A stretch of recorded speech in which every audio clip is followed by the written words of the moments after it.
Bismillahirrahmanirrahim. Assalamualaikum warahmatullahi wabarakatuh. Innal hamdalillah nahmaduhu wa nasta'inuhu wa nastaghfiruh wa natubu ilayh wa na'udzu billahi min shururi anfusina wa sayyiati a'malina. Man yahdihillahu fala mudilla lahu wa man yudlil fala hadiya lahu. Asyhadu an la ilaha illallah wahdahu la syarika lah wa asyhadu anna Muhammadan abduhu wa rasuluhu la nabiyya ba'dah. Allahumma salli wa sallim wa barik ala abdika wa nabiyyika Muhammad wa ala alihi wa sahbihi wa man ihtada bihadihi ila yaumil qiyamah. Qala Allah jalla wa ala, ya ayyuhalladzina amanu taqullaha haqqa tuqatih wa la tamutunna illa wa antum muslimun. Ya ayyuhan nasu taqu rabbakum alladzi khalaqakum min nafsin wahidah wa khalaqa minha zawjaha wa batha minhuma rijalan katsiran wa nisaa. Wattaqullaha alladzi tasaaluna bihi wal arham innallaha kana 'alaikum raqiba. يا أيها الذين آمنوا اتقوا الله وقولوا قولا سديدا يصلح لكم أعمالكم ويغفر لكم ذنوبكم ومن يطع الله ورسوله فقد فاز فوزا عظيما. أما بعد فإن أصدق الحديث كتاب الله وخير الهدى هدى النبي صلى الله عليه وعلى آله وصحبه وسلم وشر الأمور محدثاتها وكل محدثة بدعة وكل بدعة ضلالة وكل ضلالة في النار. Ikhwani wa akhwati fillah rahimani wa rahimakumullah. Alhamdulillah, segala puji bagi Allah Subhanahu wa taala Ar-Rahman Ar-Rahim atas segala limpahan nikmat yang Allah anugerahkan. Allah Subhanahu wa taala memudahkan agar kita untuk berjumpa di Baitullah ini untuk melanjutkan kajian kita tentang tazkiyatun nafs, yang pada kesempatan ini kita masih membahas tentang iman kepada Allah Subhanahu wa taala, tauhid, ya, tauhid dan pengaruhnya terhadap kesucian jiwa seorang hamba. Karena kita harus meyakini ikhwatul iman rahimani wa rahimakumullah bahwa semua syariat Allah Subhanahu wa taala tujuannya adalah untuk membuat manusia lebih baik, membuat kita lebih sempurna di sisi Allah Subhanahu wa taala dengan menempatkan kita pada porsi yang sebenarnya. Allah Subhanahu wa taala telah menjadikan kita laqad khalaqnal insana fi ahsani taqwim. Sungguh telah kami ciptakan manusia pada susunannya yang terbaik, ciptaannya yang terbaik, dan manusia ini tercipta dari unsur tanah secara fisiknya dan ruh, yaitu ruh yang tercipta dari sisi Allah Subhanahu wa taala. Maka seseorang akan sempurna jika dia lebih memperhatikan ruhnya ketimbang jasadnya. Ketika dia memperhatikan rohnya, semakin sempurna dia di sisi Allah SWT. Ketika dia memperhatikan jasadnya, maka dia akan lebih memperturutkan syahwat dan hawa nafsu. Ikhwani wa akhwati fillah rahimani wa rahimakumullah, di antara ayat-ayat Al-Quran yang Allah Subhanahu wa ta'ala tegaskan tentang bahwa tauhid itu akan membuat seseorang semakin kuat keimanannya kepada Allah Subhanahu wa taala dan akan semakin mensucikan jiwanya adalah firman Allah di dalam surat Ibrahim ayat 24 sampai 27. Ayat 24 sampai 27 Allah Subhanahu wa taala berfirman dalam surat Ibrahim, "Alam tara kaifa daraballahu mathalan kalimatan thayyibatan kasajaratin thayyibatin asluha thabitun wa far'uha fis sama' tu'ti ukulaha kulla hinin bi'izni rabbiha ويضرب الله الأمثال للناس لعلهم يتذكرون ومثل كلمة خبيثة كشجرة خبيثة اجتثت من فوق الأرض ما لها من قرار يثبت الله الذين آمنوا بالقول الثابت في الحياة الدنيا وفي الآخرة ويضل الله الظالمين ويفعل الله ما يشاء." Allah Subhanahu wa taala menegaskan dalam ayat-ayat ini tentang bagaimana tauhid itu membersihkan jiwa seorang hamba dan akan berdampak kepada akhlak dan perilaku dan segala aktivitasnya. Allah berfirman, "Tidakkah kamu perhatikan bagaimana Allah telah membuat perumpamaan kalimat yang baik seperti pohon yang baik, akarnya teguh dan cabangnya menjulang ke langit. Pohon itu memberikan buahnya pada setiap musim dengan seizin Tuhannya. Allah membuat perumpamaan-perumpamaan itu untuk manusia supaya mereka ingat. Dan perumpamaan kalimat yang buruk seperti pohon yang buruk yang telah dicabut dengan akar-akarnya dari permukaan bumi tidak dapat tegak sedikit pun Allah meneguhkan iman orang-orang yang beriman dengan ucapan yang teguh di dalam kehidupan dunia dan akhirat, dan Allah menyesatkan orang-orang yang zalim dan memperbuat apa yang Dia kehendaki. Ayat-ayat ini akhwati fillah rahimani wa rahimakumullah, Allah Subhanahu wa taala menyebutkan tentang bahwa kalimat thayyibah, kalimat yang baik, itu adalah kalimat la ilaha illallah. Ya, kalimat la ilaha illallah yang Allah Subhanahu wa taala umpamakan seperti pohon yang baik. Ya, para ulama Ibnu Abbas dan yang lainnya mengatakan bahwa dimaksud dengan pohon yang baik adalah pohon kurma.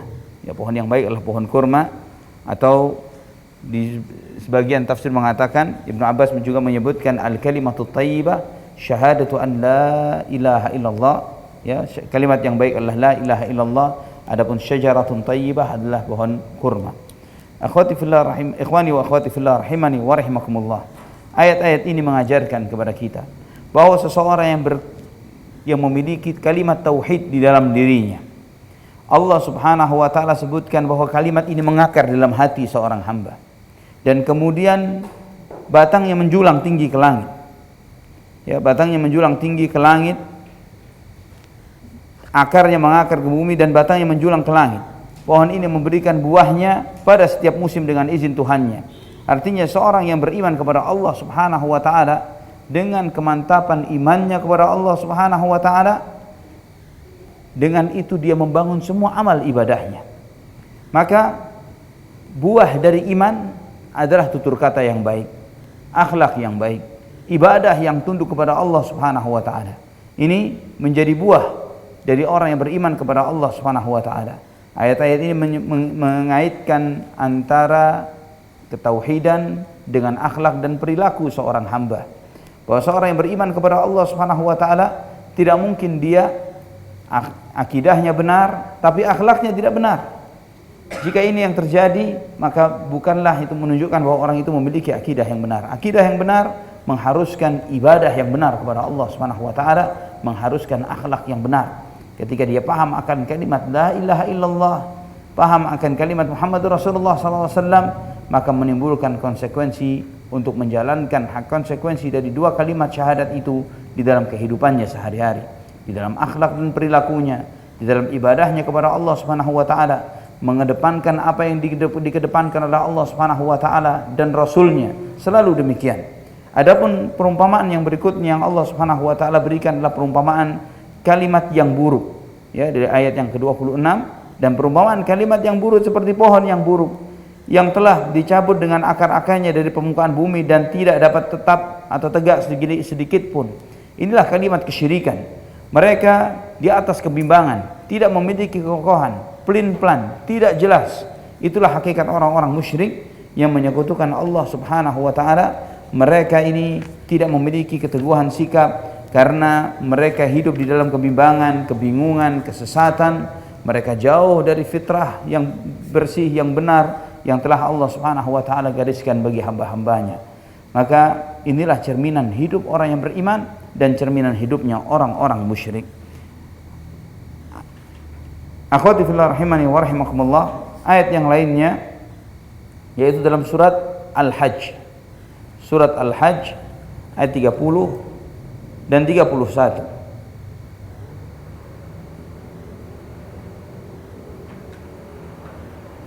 Surat ke-22 ayat 30 dan 31. Allah Subhanahu wa taala berfirman, "Dzalika wa man yu'azzim hurumatillahi fahuwa khairun lahu 'inda rabbih wa uhillat lakumul an'amu illa ma yutla 'alaikum fajtanibur rijsa minal awthani wajtanibu qawlaz zur hunafa'a lillahi ghaira musyrikin bih wa man yusyrik billahi faka'annama kharra minas sama'i fatakhtafuhu at-tayru aw tahwi bihi ar-rihu fi makanin sahiq." Allah Subhanahu wa taala menyebutkan dalam ayat-ayat ini, demikianlah perintah Allah, dan barang siapa mengagungkan apa-apa yang dimuliakan oleh Allah Subhanahu wa taala, maka itu adalah lebih baik baginya di sisi Tuhannya. Dan telah dihalalkan bagimu semua binatang ternak kecuali yang telah diterangkan kepadamu akan keharamannya. Allah tegaskan dalam ayat ini, maka jauhilah olehmu berhala-berhala yang najis itu dan jauhilah perkataan-perkataan dusta. Terkait antara menyembah berhala dan berkata yang bohong. Ya, sangat berhubungan. Seorang musyrik karena kenajisannya, karena kesyirikan itulah kenajisan, innamal musyrikuna najas, maka kesyirikan itu menyebabkan dia melakukan perbuatan-perbuatan yang kotor, yang hina, yang rendah.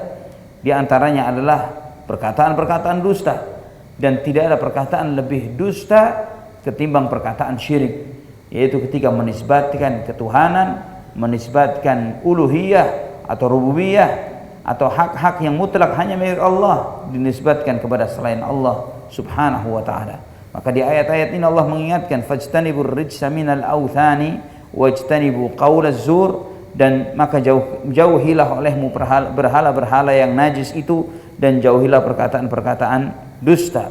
Hunafa'a lillahi ghaira musyrikin bihi, dengan ikhlas kepada Allah, tidak mempersekutukan sesuatu dengan Dia.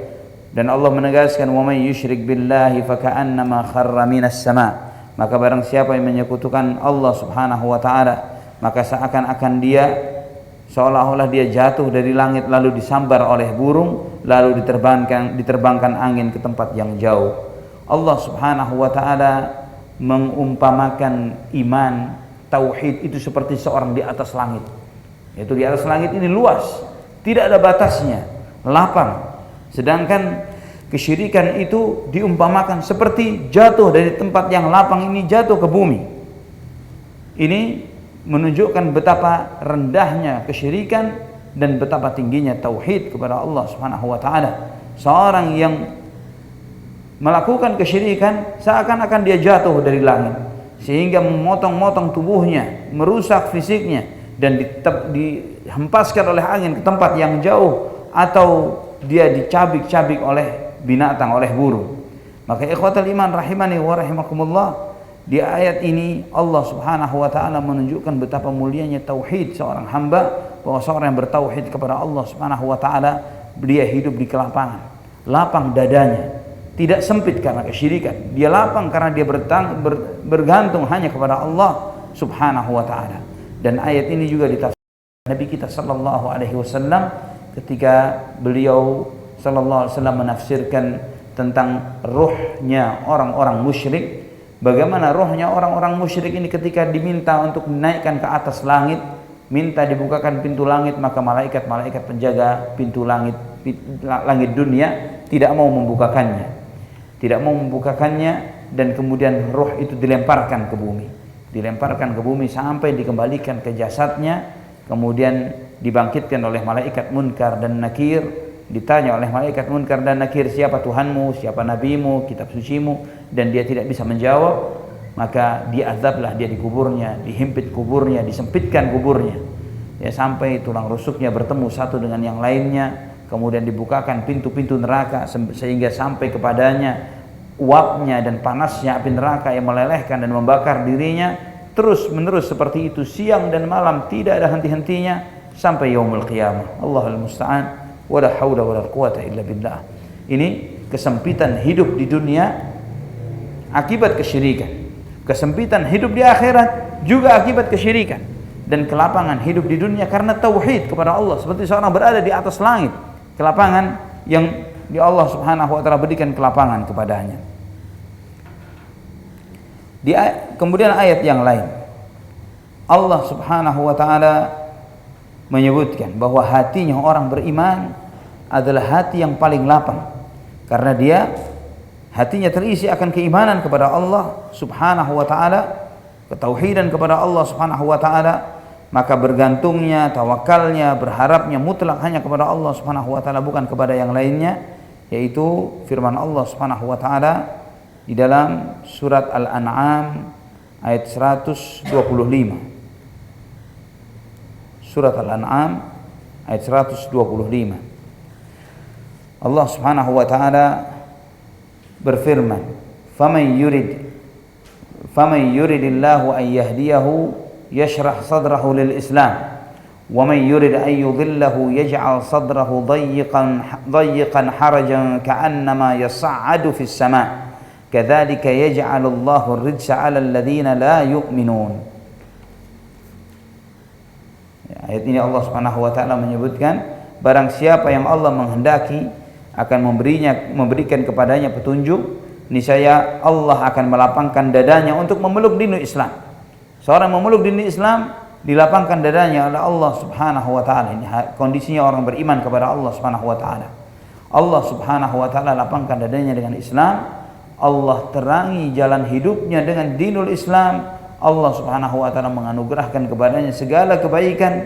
Adapun mereka yang menolak kebenaran Islam, berpaling dari Islam ini menuju kepada agama-agama atau pemikiran yang sesat yang menyimpang dari ajaran Allah Subhanahu wa taala, maka Allah Subhanahu wa taala menambah kesesatannya dengan kesesatan yang lain, menambah kesempitannya dengan kesempitan yang lain.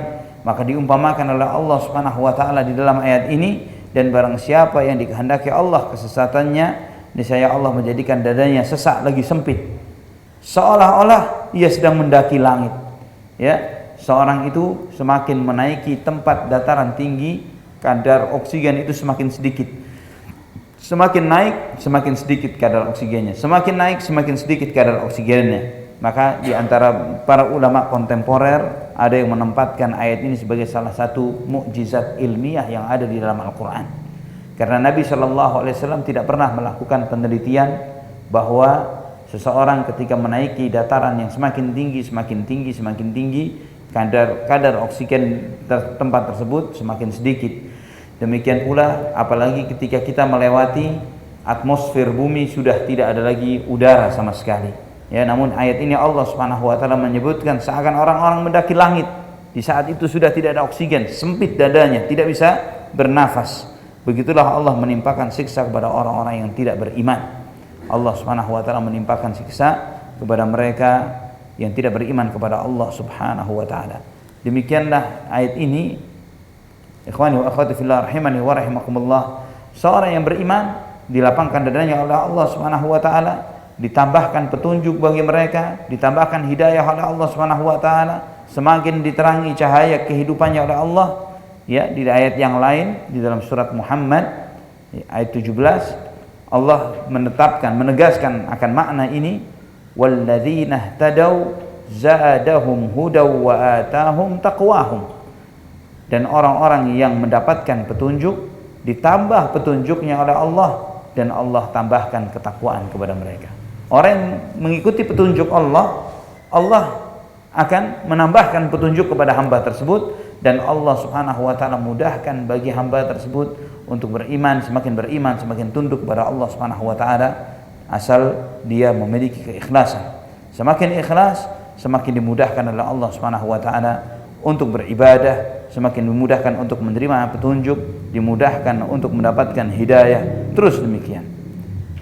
Juga contoh yang lain, orang-orang yang tersesat, mereka ini semakin tersesat hidupnya, semakin dibelokkan hidupnya dari jalan Allah Subhanahu wa taala, semakin dijauhkan oleh syaitan dari jalan Allah Subhanahu wa taala. Sebagaimana Allah Subhanahu wa taala firmankan di dalam surat Al-Mujadalah, ya, surat Al-Mujadalah ayat 19.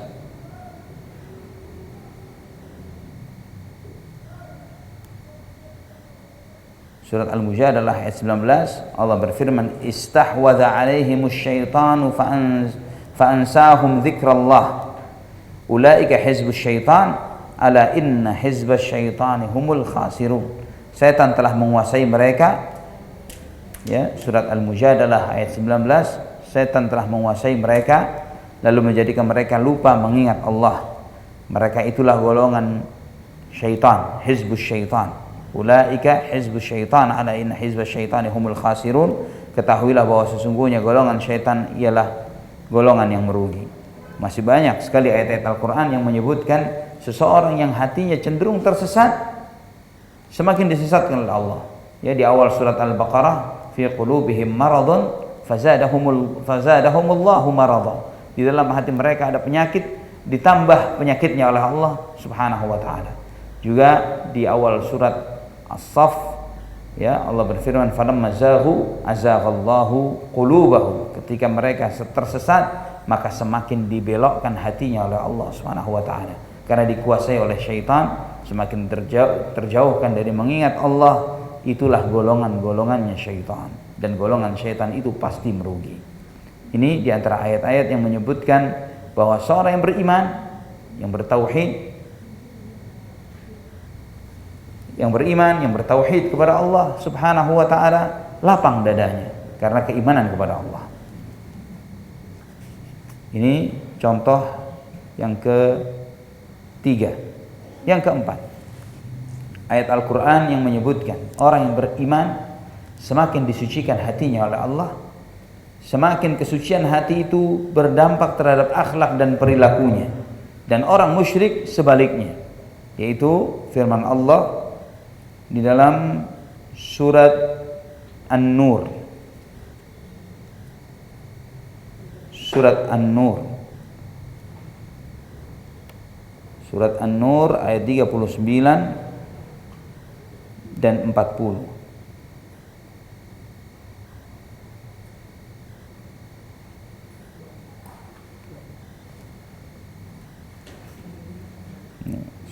Surat ke-24, betul Bu ya?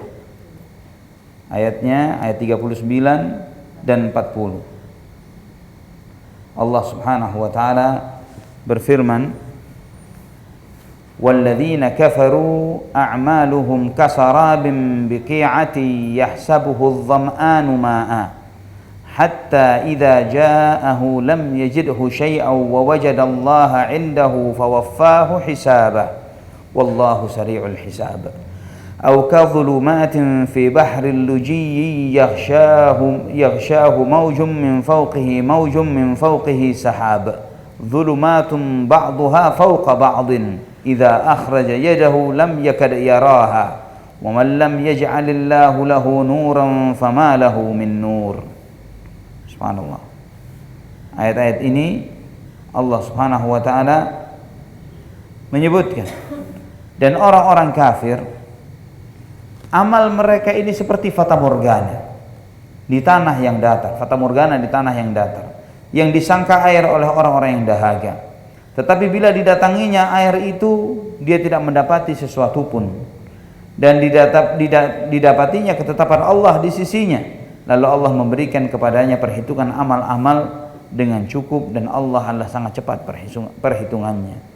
Atau seperti gelap gulita di lautan yang dalam, yang penuh dengan kegelapan, diliputi oleh ombak, yang di atas ombak di atasnya lagi ada awan, gelap gulita yang tindih bertindih. Apabila dia mengeluarkan tangannya, tiadalah ia dapat melihatnya, dan barang siapa yang tidak diberi cahaya oleh Allah Subhanahu wa taala, maka dia tidak akan memiliki cahaya sedikit pun.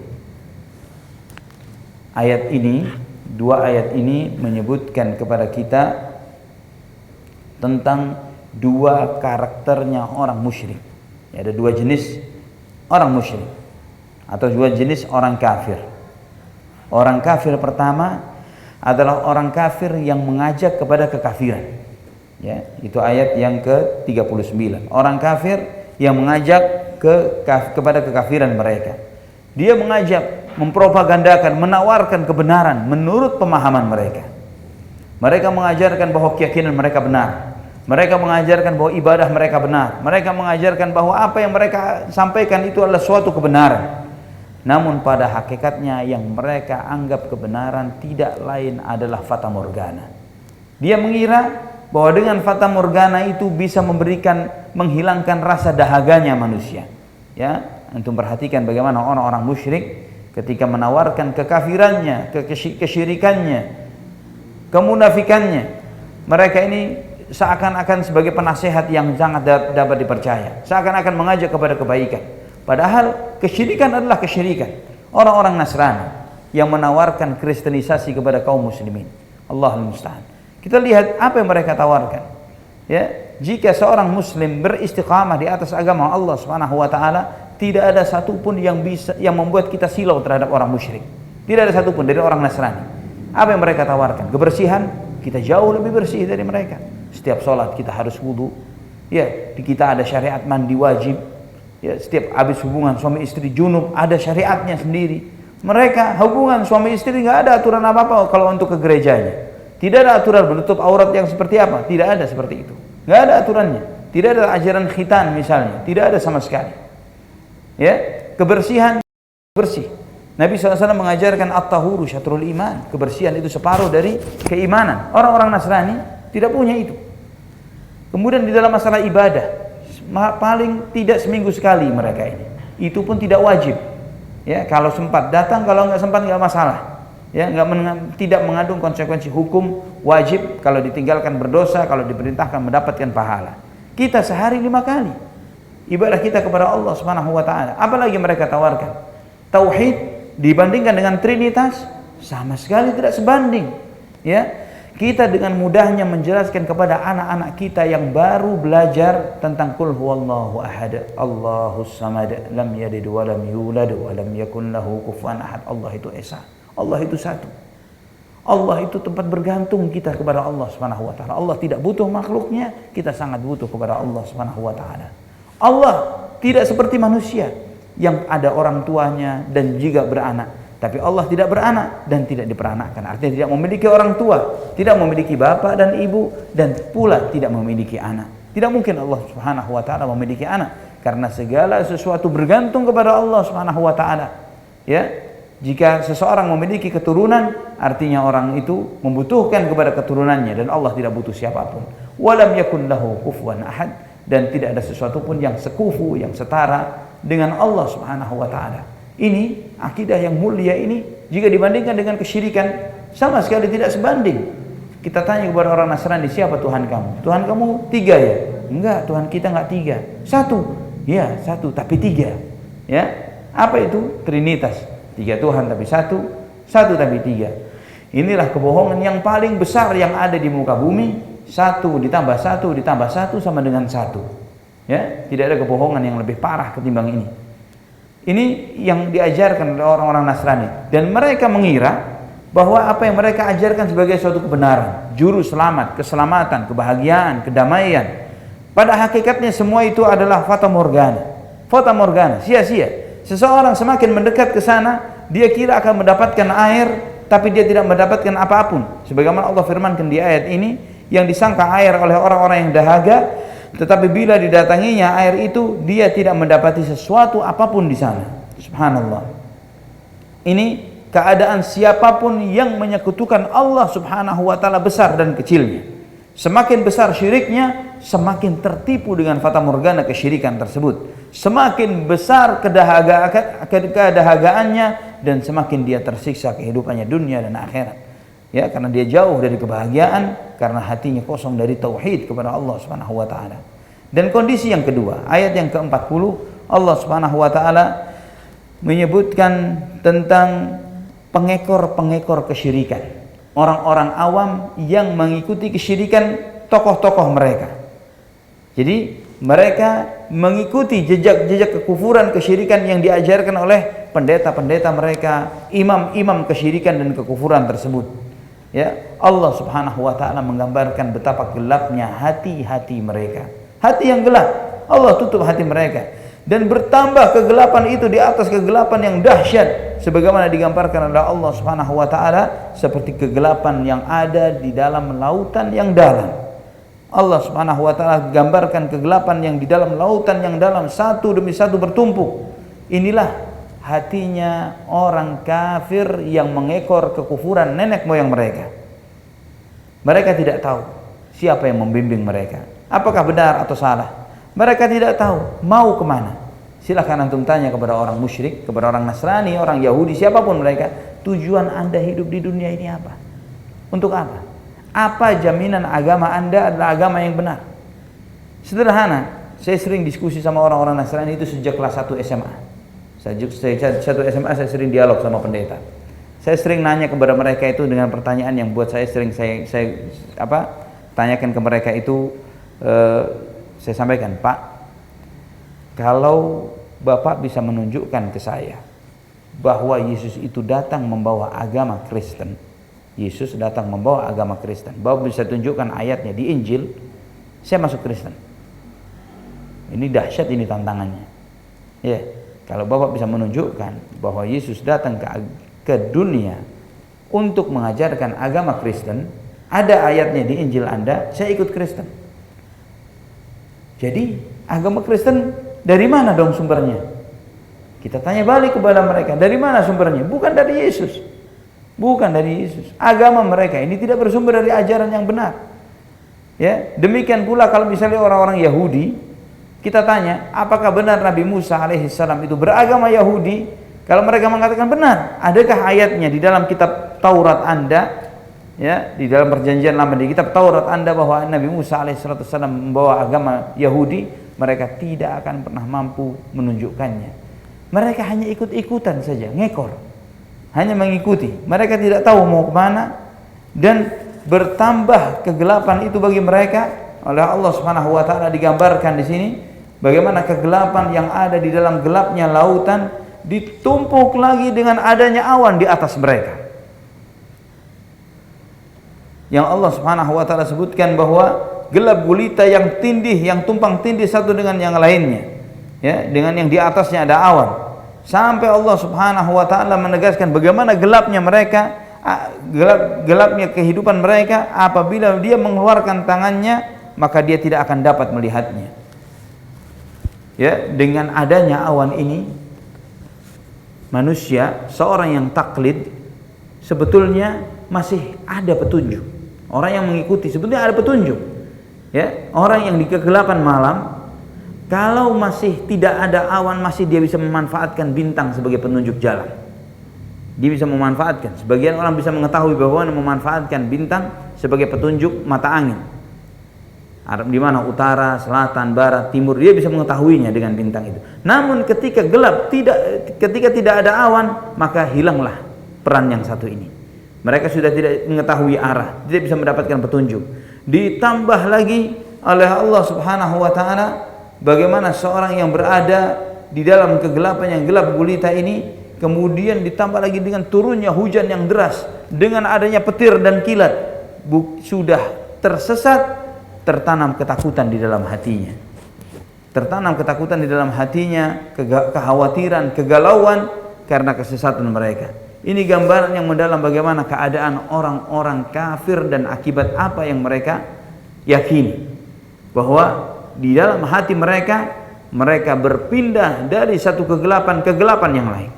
Kegelapan kebodohan, kegelapan keraguan-raguan, kegelapan kebingungan, kegelapan ketersesatan, sehingga hidupnya semua gelap.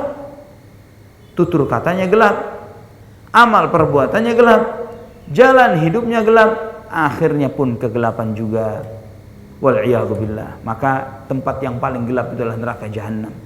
Ya, saking panasnya api neraka jahanam itu hitam. Ya, saking panasnya itu hitam, legam, gelap, tidak terlihat satu dengan yang lainnya. Wal'iyadzubillah. Itu tempat yang paling gelap. Wal'iyadzubillah. Karena gelapnya hati orang pemilik kesyirikan itu di kehidupan dunia, maka Allah kembalikan mereka ke dalam kegelapan. Allah bangkitkan mereka di hari kiamat dalam keadaan buta, dalam kegelapan. Wal'iyadzubillah. Wal'iyadzubillah. Ini penggambaran yang sangat dahsyat tentang keimanan, tentang tauhid dan kesyirikan. Contoh yang lainnya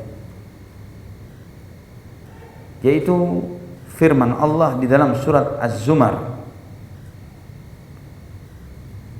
Dalam surat Az-Zumar ayat 29.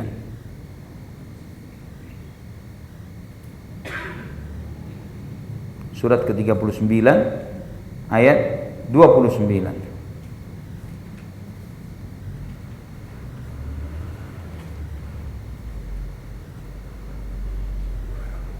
Allah Subhanahu wa taala berfirman, "Daraballahu mathalan rajulan fihi syuraka'u mutasyakisuna wa rajulan salaman lirajulin hal yastawiyani mathala alhamdulillah bal aktsaruhum la ya'lamun."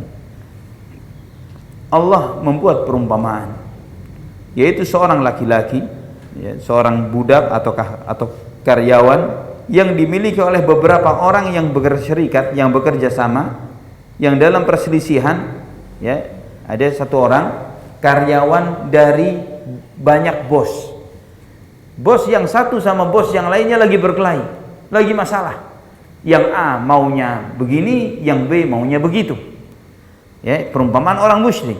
Diumpamakan lagi, dan seseorang yang menjadi milik penuh dari seorang laki-laki saja. Adakah kedua budak itu sama halnya?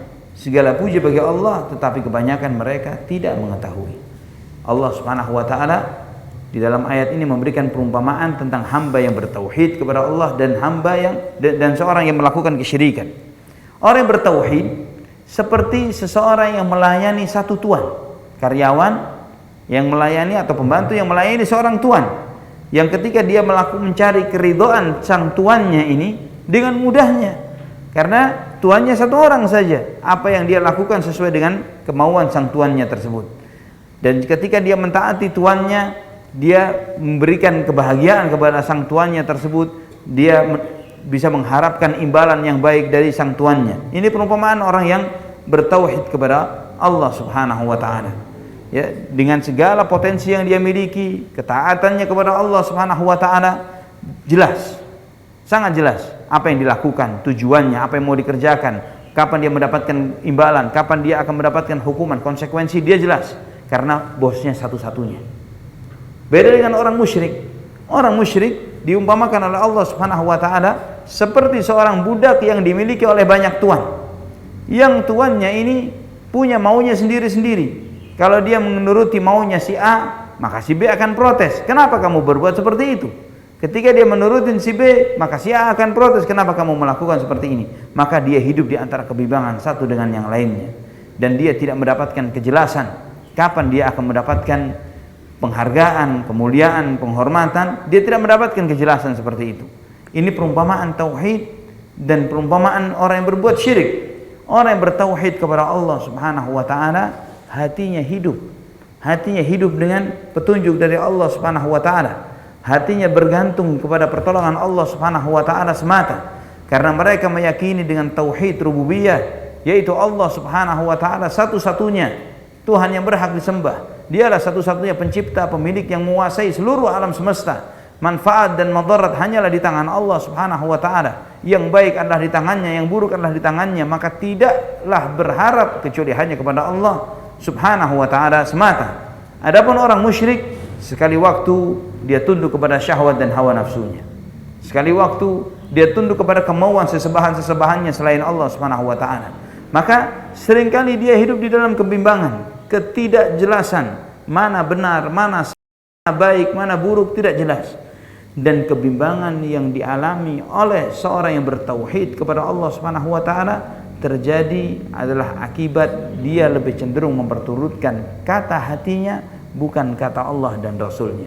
Seringkali kita di dalam kehidupan dunia ini mengalami masalah-masalah dan kita tidak tahu apa yang bagaimana harus bertindak, apa yang harus dilakukan, adalah karena kecenderungan mengikuti apa kata hati kita, bukan mengikuti apa firman Allah Subhanahu wa taala dan apa sabda Nabi Muhammad bin Abdullah sallallahu alaihi wasallam. Seorang yang mengedepankan Allah dan Rasulnya, maka dia tidak akan bimbang. Karena walaupun dia melangkah kepada sesuatu menurut perhitungannya, menurut prediksinya, di depan itu gelap, tapi dia tahu bahwa yang dia langkah yang dia tempuh adalah menuju ridha Allah Subhanahu wa taala dan Rasulnya, pasti hak, pasti akibatnya baik. Karena Allah Subhanahu wa taala menegaskan, ya ayyuhalladzina amanu athi'ullaha wa athi'ur rasula wa ulil amri minkum fa in tanaza'tum fi syai'in farudduhu ila Allahi war rasuli in kuntum tu'minuna billahi wal yaumil akhir dzalika khairun wa ahsanu ta'wila. Allah menegaskan, jika kamu berselisih tentang satu permasalahan, maka kembalikanlah kepada Allah dan Rasulnya. Jika kalian benar-benar beriman kepada Allah dan hari akhir. Allah tegaskan, kembali kepada Allah dan Rasulnya, itu maksudnya kembali kepada Al-Quran dan sunnah Nabi SAW. Dzalika khairun, itu adalah baik. Kembali kepada Al-Quran, kembali kepada sunnah, itu suatu kebaikan. Wa ahsanu ta'wila, dan akan lebih baik lagi akibatnya. Maka ikhwani wa akhwati fillah rahimani wa rahimakumullah, dari contoh ayat-ayat ini, Al-Imam Ibnu Taimiyah rahimahullah menyebutkan bahwa hati seseorang tidak akan baik, tidak akan sukses, tidak akan baik, tidak akan sukses, tidak akan mendapatkan nikmat, tidak akan mendapatkan kemudahan dan kebahagiaannya, tidak akan mendapatkan ketentramannya kecuali dengan beribadah hanya kepada Allah Subhanahu wa taala semata. Kecuali dengan mencintai Allah Subhanahu wa taala semata. Walaupun terkadang fisiknya dia mendapatkan kenikmatan, kata Syekhul Islam Ibnu Taimiyah, dari sebagian makhluk, dia mendapatkan kenikmatan dari sebagian makhluk, namun hatinya tidak akan menemukan ketentraman. Hatinya tidak akan menemukan ketentraman. Karena hati kita ini sangat butuh kepada Allah Subhanahu wa taala dengan fitrah yang telah Allah gariskan kepada kita, yaitu dengan menjadikan Allah sebagai satu-satunya yang disembah, yang dicintai, yang diharapkan. Maka dengan bertauhid, seorang hamba akan bahagia, akan merasakan kenikmatan, ketentraman, dan ketenangan hidup. Dan itu tidak akan diperoleh kecuali dengan pertolongan Allah Subhanahu wa taala. Kata Syekhul Islam juga, tidak akan mungkin kita selamat dari segala kepenatan dan penderitaan dunia dan segala kehidupannya yang meletihkan kita kecuali dengan ikhlasnya cinta kita kepada Allah Subhanahu wa taala, yaitu menjadikan Allah Subhanahu wa taala satu-satunya tujuannya dan akhir bersandarnya hatinya. Ketika dia belum bisa seperti itu, maka dia belum merealisasikan la ilaha illallah. Ketika dia belum merealisasikan la ilaha illallah, maka dia belum merealisasikan tauhid, ubudiyah, dan cinta kepada Allah Subhanahu wa taala. Semakin hatinya terpaut kepada selain Allah, semakin hatinya kurang akan nilai-nilai tauhid dan keimanan, dan semakin jauh dari tauhid dan keimanan, semakin hatinya mendapatkan penderitaan, penyesalan, dan siksaan sebesar berpalingnya hati ini dari Allah Subhanahu wa taala. Ini yang disampaikan oleh Syekhul Islam Ibnu Taimiyah rahimahullah di dalam kitab beliau Al-Ubudiyah. Al-Imam Ibnu Qayyim, beliau mengatakan bahwa seorang hamba bisa merealisasikan hakikat iyyaka na'budu wa iyyaka nasta'in. Hakikat ya Allah, hanya kepadamu kami beribadah, hanya kepadamu ya Allah kami memohon pertolongan, adalah ketika kakinya atau pendiriannya kokoh di atas tauhid rububiyah, dan kemudian dia menjejaki tangga tauhid uluhiyah. Kata beliau seperti itu. Jadi hatinya kokoh akan tauhid rububiyah, kemudian dia melangkahkan kakinya menjejaki anak-anak tangga tauhid uluhiyah. Karena hatinya yakin bahwa manfaat dan madarat di tangan Allah.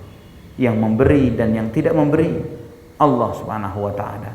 Petunjuk dan tersesat di tangan Allah Subhanahu wa taala. Bahagia dan celaka semuanya di tangan Allah Subhanahu wa taala. Dialah Allah Subhanahu wa taala yang maha membolak-balikkan hati, yang memalingkan hati sesuai dengan yang dikehendakinya. Maka tidak akan seseorang mendapatkan petunjuk kecuali yang telah diberi petunjuk oleh Allah dan dimudahkan petunjuk itu baginya. Dan tidak ada orang yang hina kecuali mereka yang dihinakan oleh Allah Subhanahu wa taala, yang Allah lepas dia dari perlindungannya. Maka kata beliau, kata Ibnu Qayyim, hati yang paling bersih, hati yang paling baik adalah hati yang menjadikan Allah Subhanahu wa taala sebagai satu-satunya sesembahannya. Hati yang mencintai Allah Subhanahu wa taala dari yang lainnya. Hati yang paling takut kepada Allah Subhanahu wa taala dari yang lainnya. Hati yang paling berharap kepada Allah Subhanahu wa taala daripada yang lainnya. Maka hatinya mendahulukan cinta kepada Allah melebihi cintanya kepada segala sesuatu. Maka segala bentuk kecintaannya mengikuti cintanya kepada Allah Subhanahu wa taala. Sebagaimana tentara mengikuti panglimanya. Jadi hatinya ini mencintai apa yang dicintai oleh Allah, membenci apa yang dibenci oleh Allah Subhanahu wa taala. Rasa takutnya pun demikian. Rasa takutnya kepada Allah mengalahkan rasa takutnya dari seluruh makhluk. Maka segala konsekuensi takutnya pun ngikut kepada takutnya kepada Allah Subhanahu wa taala. Dan juga rasa harapnya kepada Allah Subhanahu wa taala di dalam hatinya mengalahkan rasa berharapnya kepada apapun selain Allah Subhanahu wa taala. Maka harapan yang timbul dari hatinya mengikuti harapan yang dia munculkan hanya kepada Allah Subhanahu wa taala. Inilah kata beliau, fahadha alamatu tauhidil ilahiyyati fi hadzal qalb. Itulah ciri tauhid uluhiyah di dalam hati tersebut. Maka dengan inilah ikhwatul iman, seorang yang beriman kepada Allah, yang bertauhid kepada Allah mendapatkan kemuliaan, ketentraman, ketenangan, petunjuk, kebahagiaan sesuai dengan yang Allah janjikan di dalam surat Al-An'am. Ya, surat Al-An'am ayat 82 seringkali dikaji oleh ustaz-ustaz kita, alladzina amanu wa lam yalbisu imanahum bidzulmin ulaika lahumul amnu wa hum muhtadun. Orang-orang yang beriman, ayat 82 dari surat Al-An'am. Orang-orang yang beriman dan tidak mencampur iman mereka dengan kezaliman, mereka lah orang-orang yang mendapatkan keamanan dan mendapatkan hidayah. Ada dua syarat. Iman tidak dicampur dengan kezaliman, maka mendapatkan dua kemuliaan, keamanan dan menjadi orang yang mendapatkan hidayah. Nah, ayat ini ditafsirkan oleh Nabi SAW. Yang dimaksud kezaliman dalam ayat ini adalah kesyirikan. Ya, yang dimaksud kezaliman dalam ayat ini adalah kesyirikan. Sebagaimana firman Allah di dalam surat Luqman, inna syirka la zulmun azim. Kesyirikan adalah kezaliman yang besar. Jadi ketika menafsirkan ayat ini, Syekh Muhammad bin Shalih Al-Utsaimin rahimahullah, beliau mengatakan, ketika seseorang memiliki dasar keimanan, yaitu dasar keimanan yaitu tauhid, dan tidak melakukan syirik, maka dia memiliki dasar keamanan dan petunjuk. Dasarnya keamanan itu apa? Aman dari kekekalan di api neraka. Jadi orang yang bertauhid, tidak berbuat syirik, dia selamat dari kekal di api neraka. Tapi tidak ada jaminan bahwa dia tidak masuk neraka sama sekali. Tidak ada jaminan bahwa dia tidak masuk neraka sama sekali. Namun jika imannya nambah dan semakin jauh dari kezaliman, semakin sempurna kejauhannya dari kezaliman, karena kezaliman ini bertingkat-tingkat. Ada kezaliman yang paling besar, yaitu kesyirikan kepada Allah Subhanahu wa taala. Ada kezaliman yang berikutnya, kezaliman antara hamba yang satu dengan hamba yang lainnya, yang Allah pasti akan menghukumnya ketika kita mengambil hak orang dan yang semisalnya. Ini lebih rendah tingkat kezalimannya daripada syirik. Dan kezaliman yang terendah adalah ketika seseorang melakukan dosa-dosa antara dirinya dengan Allah Subhanahu wa taala. Itu kezaliman. Seseorang menzalimi dirinya sendiri, melakukan kemaksiatan antara dia dengan Allah Subhanahu wa taala.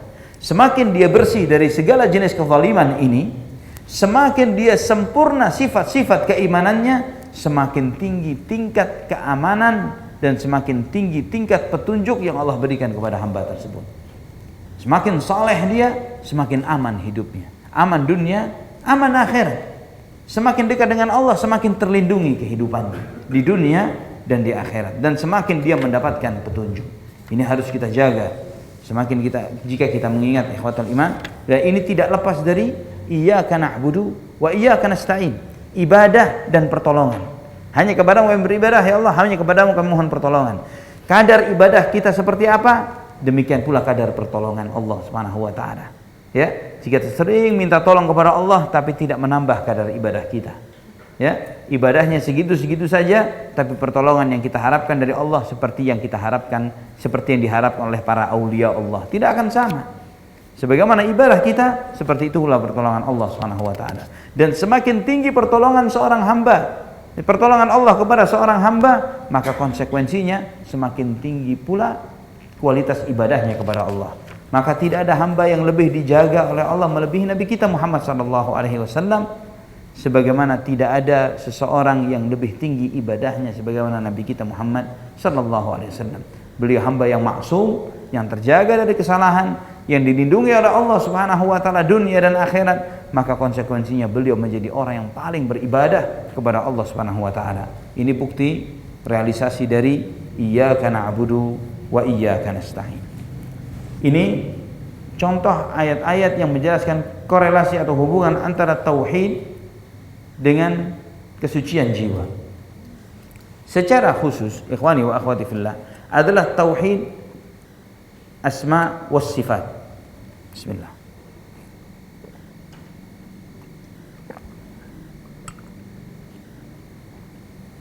Secara khusus adalah asma was sifat. Insyaallah sudah tahu ya semua ya pembagian tauhid ini ya. Tauhid sebagaimana dijelaskan oleh para ulama bahwa tauhid rububiyah, tauhid uluhiyah ini sangat berdampak kepada kesucian jiwa seorang hamba. Tauhid rububiyah ini seringkali kita kaji secara begitu saja, padahal dampaknya sangat dahsyat. Tauhid rububiyah itu meyakini bahwa mencipta satu-satunya adalah Allah Subhanahu wa taala. Memiliki, mengatur satu-satunya hanyalah Allah Subhanahu wa taala. Mudah kita mengucapkannya. Tapi coba kita bertafakkur bahwa Allah yang mengatur, yang memiliki termasuk rizki bagi kita. Allah Subhanahu wa taala telah mencukupkan bagi kita segala sesuatu, telah menyempurnakan kita sebelum kita meminta kepada Allah. Allah telah memberikan nikmat kepada kita dengan nikmat-nikmat yang sebelum kita minta sudah diberikan oleh Allah. Di antara nikmat itu Allah Subhanahu wa taala menjadikan kita sebagai manusia. Ya, padahal Allah bisa menciptakan kita sebagai binatang, entah itu kera, entah itu babi, entah itu apapun itu. Allah ciptakan kita sebagai manusia. Allah sempurnakan ciptaan kita. Allah Subhanahu wa taala jadikan kita terlahir dari orang tua yang muslim. Allah Subhanahu wa taala membuat kita ini sudah beriman kepada Allah, kepada Rasulnya, kepada Al-Quranul Karim. Ini sudah nikmat-nikmat besar, anugerah-anugerah besar yang Allah Subhanahu wa taala kehendaki bagi diri kita. Dan juga Allah Subhanahu wa taala mencukupi rizki kita sejak kita di dalam janin ibu kita. Sejak di dalam janin ibu kita. Allah Subhanahu wa taala mengingatkan misalnya, "Falyanzuril insanu ila ta'amih." Hendaklah manusia memperhatikan kepada makanan yang dikonsumsinya. "Anna sababnal ma'a sabba, thumma syaqqaqnal arda syaqqa." Fa'ambatna fiha habba wa 'inaba wa qadba wa zaituna wa nakhla, dan seterusnya. Allah mengingatkan hendaklah manusia memperhatikan kepada apa yang dikonsumsinya, bahwa kami turunkan air hujan dari langit dengan curahan yang batasannya yang Allah telah tentukan. Dengan curah hujan itu Allah Subhanahu wa taala tumbuhkan tumbuh-tumbuhan.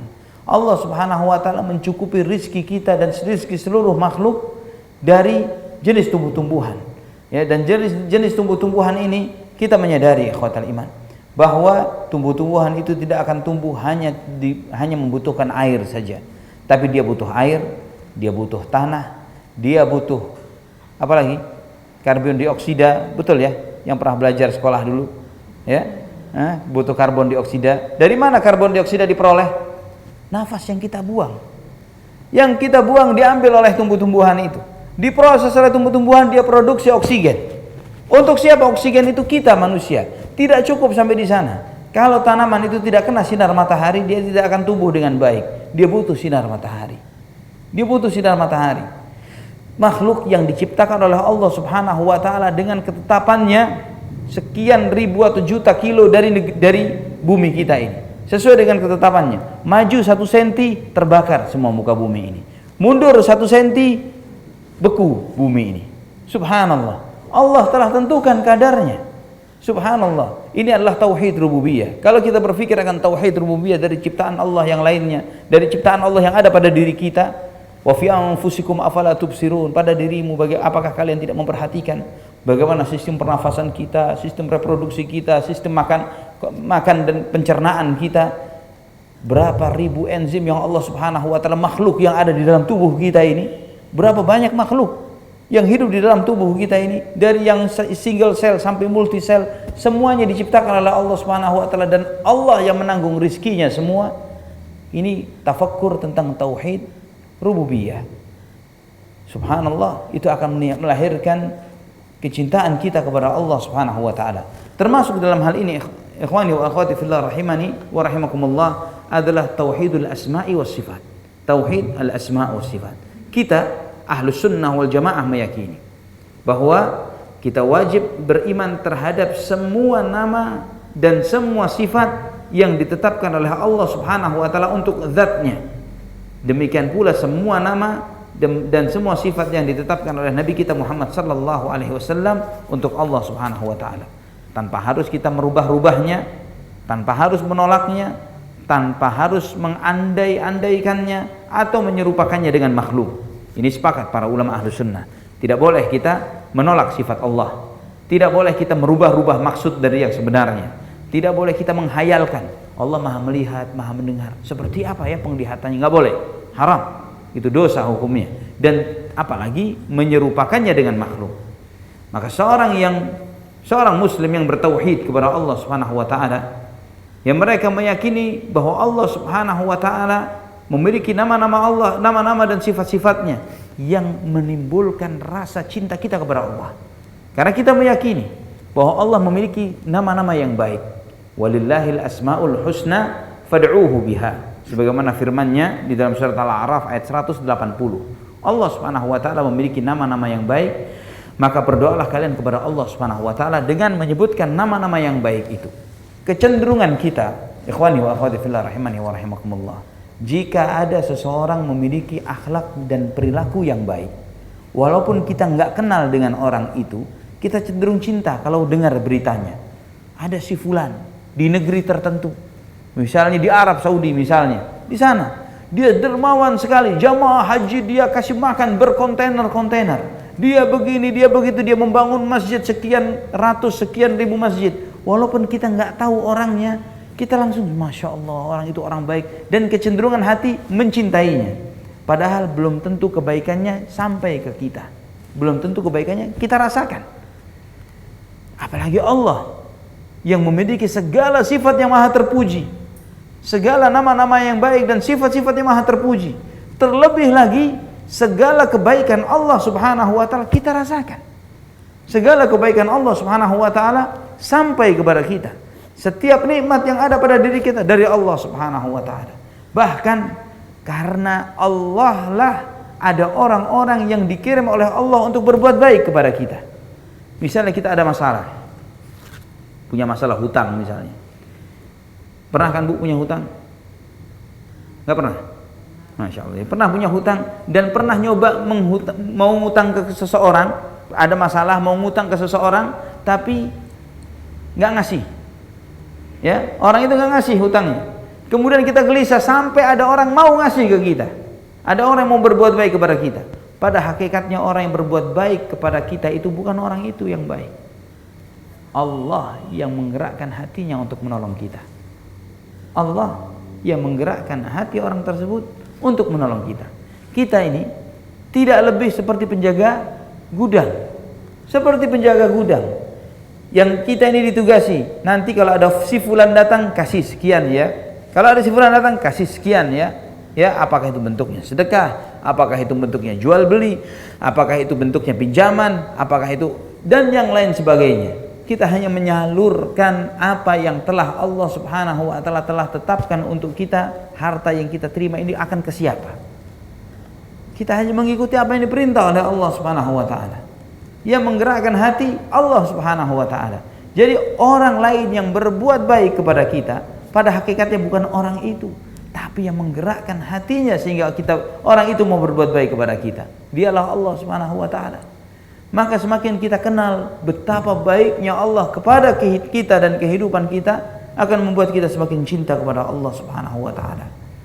Maka ikhwatal iman rahimani wa rahimakumullah, Allah Subhanahu wa taala menganjurkan kita untuk di dalam beribadah dengan Asmaul Husna. Sebagaimana tadi dalam surat Al-A'raf ayat 180.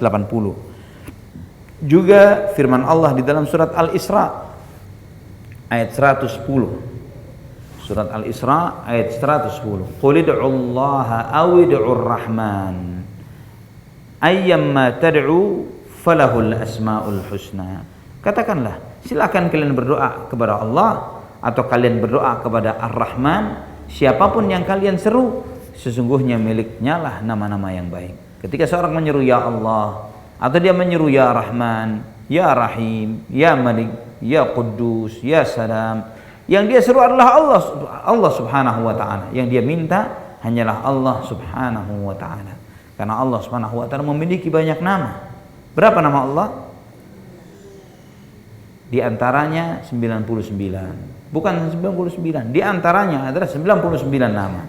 Dalam hadis sahih Bukhari dan Muslim dari Abu Hurairah, Nabi SAW bersabda, "Inna lillahi tis'atan wa tis'ina isman man ahsaha dakhalal jannah." Sesungguhnya Allah Subhanahu wa taala memiliki 99 nama. Barang siapa yang memahami, mengamalkan konsekuensi dari 99 nama itu pasti masuk surga. Hadis ini tidak membatasi nama Allah 99. Karena hadis ini hanya menyebutkan barang siapa yang menghafal 99 nama itu dia masuk surga. Seperti seorang mengatakan, sesungguhnya saya memiliki 1 juta rupiah yang saya gunakan untuk sedekah. Bukan berarti bahwa uang saya cuma 1 juta, tapi 1 juta adalah yang digunakan untuk sedekah. Yang lainnya ada yang lainnya. Ya, ini sebagai perumpamaan. Demikian pula dengan sabda Nabi ini. Maka di dalam salah satu doa Rasulullah, ya, dalam salah satu doa Nabi yang sahih riwayat Imam Ahmad, Allahumma inni as'aluka bikulli ismin huwa lak sammaita bihi nafsak aw anzaltahu fi kitabik aw 'allamtahu ahadan min khalqik aw ista'tharta bihi fi 'ilmil ghaibi 'indak. Ya Allah, aku meminta kepadamu dengan semua namamu. Aku meminta kepadamu ya Allah dengan semua nama yang dengannya engkau memberi nama untuk zatmu, sammaita bihi nafsak aw anzaltahu fi kitabik. Aku meminta kepadamu ya Allah dengan nama yang engkau turunkan di dalam kitab sucimu. Au 'allamtahu ahadan min khalqik. Aku meminta kepadamu ya Allah dengan namamu yang kau ajarkan kepada salah seorang makhlukmu. Au anzaltahu fi kitabik au 'allamtahu ahadan min khalqik au ista'tharta bihi fi 'ilmil ghaibi 'indak. Ya Allah, aku meminta kepadamu ya Allah dengan nama yang engkau sembunyikan di dalam ilmu gaib di sisimu. Disebutkan ada nama yang disembunyikan oleh Allah di sisinya, di ilmu gaib di sisi Allah Subhanahu wa taala. Dalam doa ini kita meminta kepada Allah sebagaimana diajarkan Nabi kita SAW, berdoa dengan semua nama Allah Subhanahu wa taala, baik yang kita tahu maupun yang kita tidak mengetahuinya. Ini menunjukkan kepada kita bahwa Asmaul Husna, nama-nama yang baik. Maaf, kiblatnya salah, Mas. Ke sana. Iya. Allah barik. Ikhwatal iman rahimani wa rahimakumullah.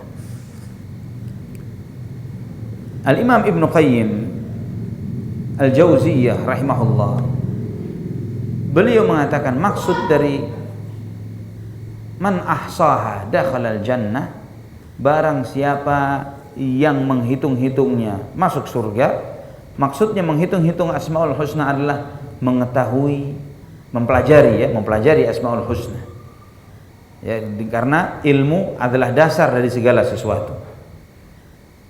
Dan mengetahui Asmaul Husna ini inti dari segala, karena segala sesuatu selain Allah, ya, segala sesuatu itu selain Allah bisa jadi adalah makhluknya atau ketetapan Allah.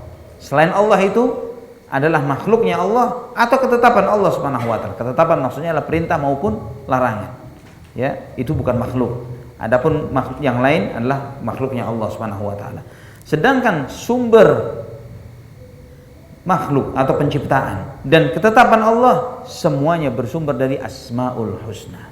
Semua bersumber dari Asmaul Husna. Ciptaan Allah semuanya bersumber dari sifat nama dan sifat Allah Subhanahu wa taala. Segala perintah dan larangannya tidak akan luput. Segala ketetapan Allah berupa perintah maupun larangan pasti dari kemahaadilan Allah, kemahabijaksanaan Allah Subhanahu wa taala. Terus demikian. Maka beliau mengatakan, kata Imam Ibnu Qayyim, tingkatan memahami Asmaul Husna yang dengannya seseorang masuk surga, ya, yang dengannya seseorang meraih kebahagiaannya, kesuksesannya, tingkatan yang pertama adalah memahami lafaz dan mengetahui jumlahnya. Memahami Asmaul Husna dan jumlahnya Asmaul Husna. Kemudian tingkatan yang kedua, memahami makna dan kandungan dari Asmaul Husna. Jadi pertama memahami jumlahnya dan Asmaul Husna itu sendiri. Kedua, memahami maknanya. Kemudian yang ketiga, berdoa dengan Asmaul Husna. Ya, berdoa dengan Asmaul Husna, memuji-muji Allah, beribadah kepada Allah dengan Asmaul Husna. Sehingga seorang yang memahami Asmaul Husna ini, dia memohon, berdoa dengan menyebutkan Asmaul Husna, menyebutkan sifat-sifat Allah yang agung dan mulia, dan tidak meminta kepada Allah kecuali dengan menyebutkan Asmaul Husna ini. Maka kita perhatikan di dalam setiap doa dan zikir Nabi tidak pernah luput dari Asmaul Husna. Semua zikir dan doa Nabi. Ya, zikir pagi sorenya Rasulullah SAW. Ya Hayyu ya Qayyum birahmatika astaghitsu. Ya wahai zat yang maha hidup, maha berdiri sendiri, dengan rahmatmu aku memohon pertolongan. Ya, kemudian misalnya Sayyidul Istighfar, Allahumma anta rabbi la ilaha illa anta khalaqtani wa ana 'abduk wa ana 'ala ahdika wa wa'dika mastata'tu. Ini kalimat-kalimat pertama yang diucapkan, Allahumma anta rabbi la ilaha illa anta khalaqtani wa ana 'abduk. Ini semua menjelaskan tentang Asmaul Husna. Ya Allah, Engkaulah Tuhanku, tiada yang berhak disembah kecuali Engkau. Ini adalah sifat-sifat Allah. Tiada yang berhak disembah kecuali Engkau. Engkaulah Tuhanku, akulah hambamu. Aku berusaha berkomitmen di atas janjiku kepadamu. Ini adalah semuanya menyebutkan akan kemahaagungan Allah Subhanahu wa taala. Ya, doa istikharah. Allahumma inni astakhiruka bi ilmik. Ya Allah, aku memohon kepadamu pilihan dengan ilmu. Ilmunya Allah. Salah satu Asmaul Husna Allah. Salah satu nama-nama Allah yang baik, Al-Alim, yang Maha mengetahui. Wa astaqdiruka bi qudratik, dan aku mohon kekuasaan dengan kekuasaanmu ya Allah. Ya, setiap doa Nabi tidak akan luput dari Asmaul Husna. Dan jika kita semakin mendalami setiap nama, ikhwani wa akhwati fillah rahimani wa rahimakumullah, semakin menimbulkan rasa cinta kita kepada Allah dan semakin menimbulkan ibadah yang secara khusus kepada Allah Subhanahu wa taala. Ya. Contohnya, Allah Subhanahu wa taala memiliki sifat Ar-Rahman Ar-Rahim, Maha Pengasih, Maha Penyayang. Seorang hamba yang menyadari bahwa Allah yang dia sembah Maha Pengasih, Maha Penyayang, Al-Ghafur, Maha Pengampun, maka dia akan bergegas mencari ampunan Allah, tidak akan putus asa. Berdampak kepada dirinya, tidak putus asa terhadap segala dosa yang pernah dilakukannya, karena dia yakin Allahnya Maha Pengampun. Konsekuensi Allah memiliki nama Maha Pengampun, artinya ada hambanya Allah yang berbuat dosa dan minta ampun kepada Allah. Ya, konsekuensi dari nama Al-Ghafur, Allah Maha Pengampun, artinya di antara hamba Allah ada yang berbuat salah dan dia akan minta ampun kepada Allah dan Allah pun mengampuninya. Sebagaimana Allah peringatkan kepada Nabi kita Muhammad sallallahu alaihi wasallam, "Nabbi ibadi anni anal ghafurur rahim wa anna azabi huwal azabul alim." Ya, Allah SWT, beritakanlah kepada hamba-hambaku, sesungguhnya aku adalah Nabi ibadi anni anal ghafurur rahim, bahwa sesungguhnya aku adalah zat Maha Pengampun dan Penyayang, wa anna azabi huwal azabul alim, dan sesungguhnya azabku adalah azab yang sangat pedih. Yaitu dalam surat Al-Hijr, ya, dalam surat Al-Hijr ayat 49.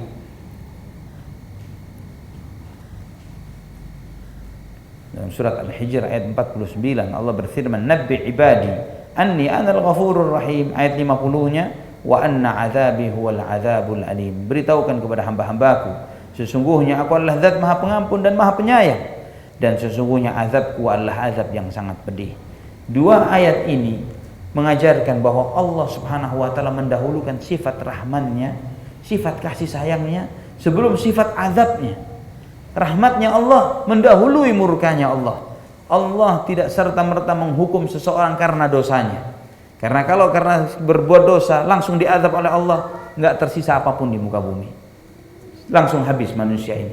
Ya, kalau melecehkan ayat Quran langsung kesambar petir gitu, enggak ada kesempatan taubat. Ya, masih dikasih kesempatan taubat oleh Allah. Ya, diingatkan ini itu dan lain sebagainya. Diingatkan oleh Allah Subhanahu wa taala supaya dia bertaubat kepada Allah, supaya kita bisa bertaubat kepada Allah Subhanahu wa taala. Namun jika kita meremehkannya, tetap melecehkannya, Allah Subhanahu wa taala mengingatkan, wa anna azabi huwal azabul alim, dan sesungguhnya azabku adalah azab yang pedih. Juga misalnya di antara sifat Allah Ar-Raqib. Ar-Raqib. Ar-Raqib artinya yang Maha mengawasi. Yang Maha mengawasi. Konsekuensinya Allah Maha melihat, Allah Maha mendengar, Allah Maha mengetahui segala sesuatu dengan sangat terperinci. Tidak ada sesuatu pun yang luput dari Allah Subhanahu wa taala. Jika ada CCTV ini bisa jadi datanya penuh sehingga tidak bisa merekam lagi. Tapi datanya Allah Subhanahu wa taala unlimited, ya. Dan ketahuan mana posisi salah dan mana posisi benar. Kalau CCTV nggak tahu, ya. Contohnya misalnya kalau kita naruh CCTV di kantor kita, Kita hanya bisa lihat karyawan kita duduk di depan komputer, ya, nggak tahu dia lagi main game atau ngerjain kerjaan. Yang taunya bosnya ngelihat, oh dia lagi kerja, padahal main game, ya, nggak tahu. Tapi CCTV-nya Allah Subhanahu Wa Taala, Allah Maha melihat, Allah Maha mengawasi, Maha mengetahui sampai yang tersembunyi di dalam isi hati seorang hamba.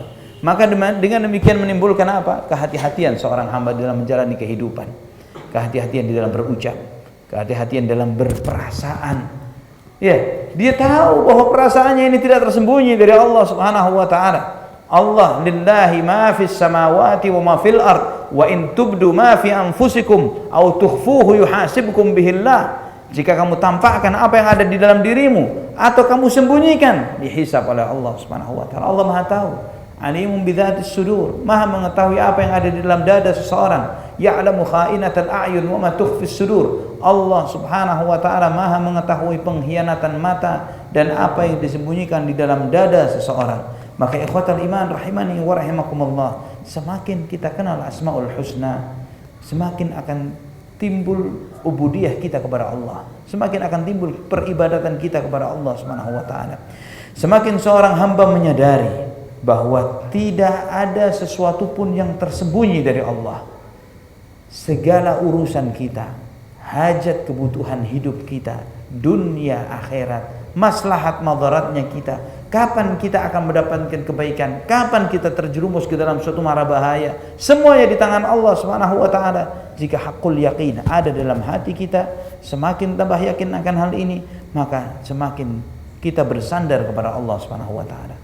Semakin kita akan tunduk kepadanya, semakin kita akan berharap kepadanya, semakin kita akan berpaling dari makhluk, semakin jauh tawakal kita dari selain Allah dan hanya bertawakal mutlak dan pasrah hanya kepada Allah Subhanahu wa taala.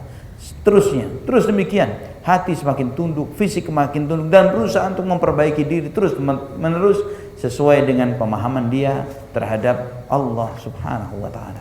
Ini sekedar contoh saja.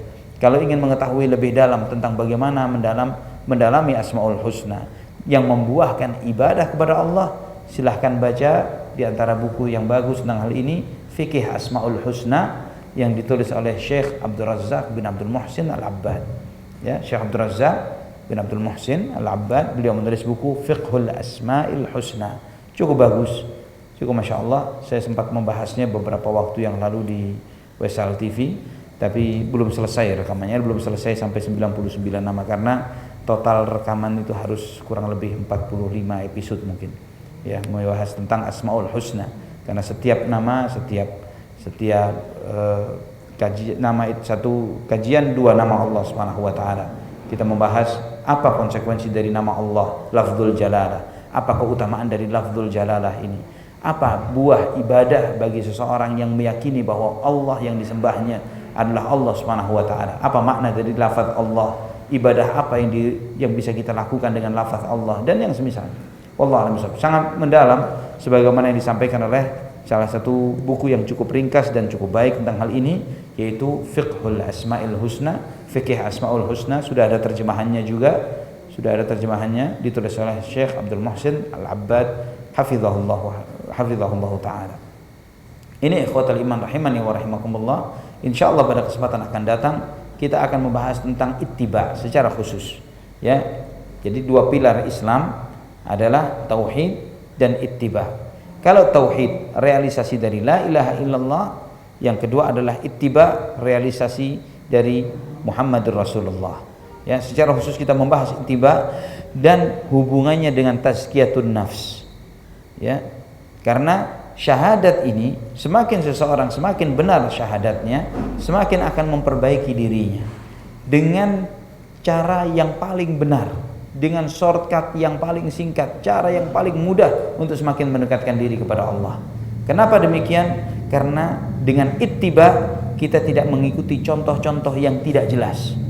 Ya, dengan ittiba kita hanya mengikuti uswatun hasanah kita Nabi Muhammad sallallahu alaihi wasallam.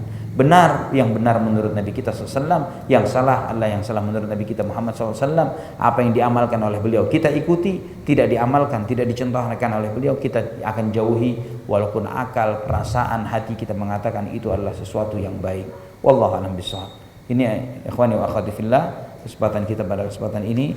Semoga Allah Subhanahu wa taala memudahkan kita untuk bisa mengkaji kajian ini pada kesempatan berikutnya, dan juga sesudahnya dari iman-iman kepada rukun iman yang lainnya beserta kaitannya dengan tazkiyatun nafs. Ya, kita membahas serial kajian ini adalah tentang tazkiyatun nafs, tapi kita mengambil dari konsekuensi pelajaran keimanan yang telah kita pelajari selama ini. Semoga Allah SWT menjaga keimanan kita dan selalu membuat iman itu indah di dalam hati kita, dan semoga Allah SWT memudahkan kita dalam beriman dan beramal saleh dan istiqamah di atas agama Allah SWT sampai akhir hayat kita.